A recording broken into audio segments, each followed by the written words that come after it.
BCA में आपका स्वागत है, यानी कि बिजनेस कनेक्ट लखनऊ। मैं अमित श्रीवास्तव और आज हमारे साथ डॉक्टर दीप्ति जैन बंगला मौजूद हैं, जो कि डेंटिस्ट की लाइन में 16 साल का एक्सपीरियंस रखती हैं। Welcome doctor Deepti ji. Thank you. सबसे पहले दीप्ति जी, हम ये जानना चाहते हैं कि ओरल केयर कितनी इम्पोर्टेंट है एक ह्यूमन बीइंग के लिए, फ्रॉम द टाइम जब वो बच्चा होता है, उसके टीथिंग इश्यूज शुरू होते हैं टिल दी ओल्ड एज। नमस्कार सभी को।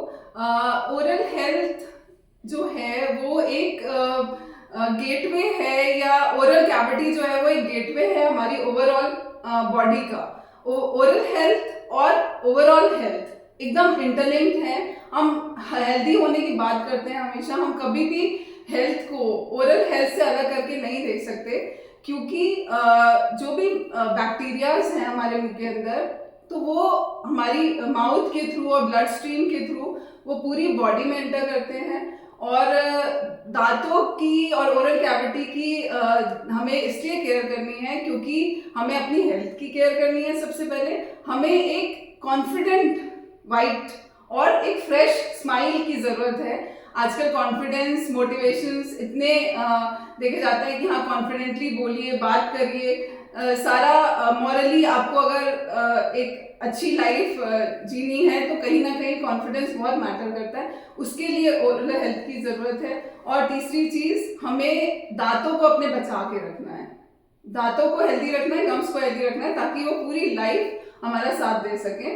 तो इसलिए हमें ओरल हेल्थ को ध्यान देने की ज़रूरत है। बहुत अच्छे से बताया आपने डॉक्टर दीप्ति जी। हमारा नेक्स्ट क्वेश्चन ये है, हर पेशेंट या हर एक बंदा अवेयर नहीं होता है कि इस ओरल हेल्थ को वो बचपन से हर एज में कैसे वो मेंटेन करे। डिफरेंट एज फैक्टर आते हैं, डिफरेंट स्टेजेस आती हैं, तो आप क्या मैसेज देना चाहती हैं कि उसको मेंटेन, उसके प्रोज एंड कॉन्स क्या फॉलो करने चाहिए?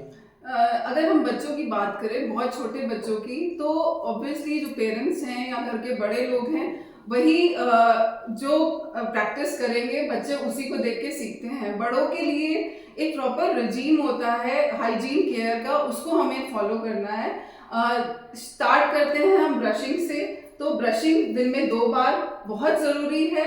और ब्रशिंग से हमें ये ध्यान देना है कि कभी भी दांतों के बीच के एरियाज नहीं क्लीन हो पाते हैं, तो उसके लिए फ्लॉसिंग एक ऐसी चीज़ है जो कि जिसके लिए लोग बहुत अवेयर नहीं हैं। फ्लॉसिंग भी ब्रशिंग के जितना ही इम्पोर्टेंट है, क्योंकि वो दांतों के बीच का एरिया क्लीन करता है। और फ्लॉस में थ्रेड वाले फ्लॉस जो मार्केट में अवेलेबल है, और आजकल वाटर फ्लॉसर्स भी अवेलेबल हैं, वो हम प्रैक्टिस कर सकते हैं। जब भी खाना खाएं तो अपना मुंह ज़रूर स्विश करें, वॉश करें। माउथ वॉश का यूज़ कर सकते हैं कभी कभी। और रेगुलर वे में अगर हम देखें तो हमारे घर में एक नेचुरल माउथ वॉश अवेलेबल होता है, गर्म पानी में नमक डाल के कुल्ला करना, वो एक बहुत अच्छी प्रैक्टिस है। अगर हम फॉलो करते हैं, हमें बैलेंस डाइट लेनी है, एक हमारी प्रॉपर डाइट होनी चाहिए, वाटर इनटेक प्रॉपर होना चाहिए, और हमें शुगरी इनटेक जो है ना उसको लिमिट करना है। एक और चीज़ का ध्यान देना है कि शुगर्स में भी, सपोज हमने किसी बच्चे को चॉकलेट खाने के लिए दी है, तो अगर वो बड़ी चॉकलेट एक बार में खाते हैं तो वो नुकसान उतना नहीं करेगी जितना उसी चॉकलेट को अगर थोड़े थोड़े हिस्सों में थोड़ी थोड़ी देर पे खाया जाए। तो वो फ्रीक्वेंसी बहुत मैटर करती है। हमें फ्रीक्वेंटली जो मील्स के बीच में जो फ्रीक्वेंट स्नैकिंग है उसको लिमिट करना है। तो इन सारी चीज़ों का ध्यान देके हम अपनी ओरल केयर कर सकते हैं। बहुत अच्छे से आपने डॉक्टर दीप्ति क्लियर किया। अब एक हमारा और एक क्वेश्चन आता है, क्योंकि डेंटिस्ट की फील्ड और स्ट्रीम एक बहुत वास्ट होती जा रही है, अवेयरनेस और नॉलेज पेशेंट्स में, डॉक्टर्स में बहुत बढ़ती जा रही है, तो आजकल हमेशा डेंटिस्ट की एडवांसमेंट पे लोग बात करते हैं कि इसमें और क्या नया आने वाला है। तो आपके माध्यम से हम और हमारी जनता ये जानना चाहती है कि इस फील्ड में और क्या, और नया क्या?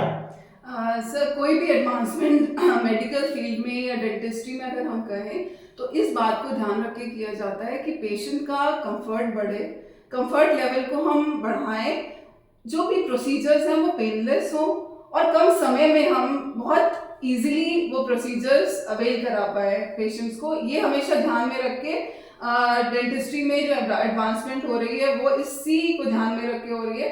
और ये हर स्टेप पर एडवांसमेंट है, चाहे वो डायग्नोसिस हो।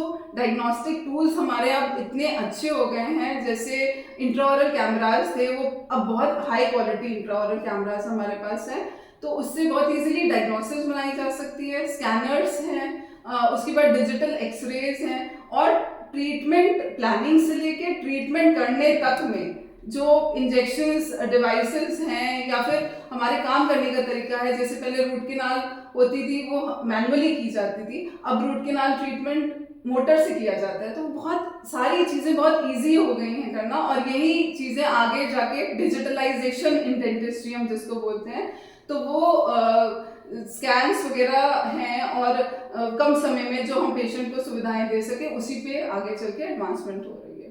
बहुत अच्छे से आपने हमारे कई डाउट्स हमारे और हमारे दर्शक का क्लियर किया।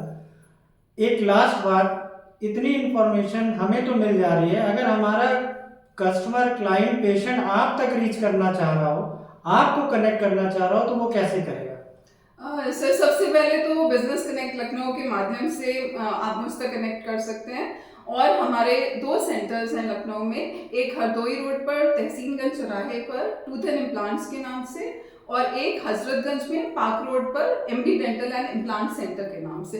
तो आप कभी भी आपको दांतों से रिलेटेड या मसूड़ों से और कैविटी से रिलेटेड कोई प्रॉब्लम है, तो आप हमारे यहाँ आ सकते हैं और अपनी सर्विसेज ले सकते हैं। बहुत बहुत थैंक यू डॉक्टर दीप्ति जी, आपसे इस इंफॉर्मेशन लेने में ज़रूर हमारा और हमारे क्लाइंटों का बहुत ज़्यादा वो रहेगा।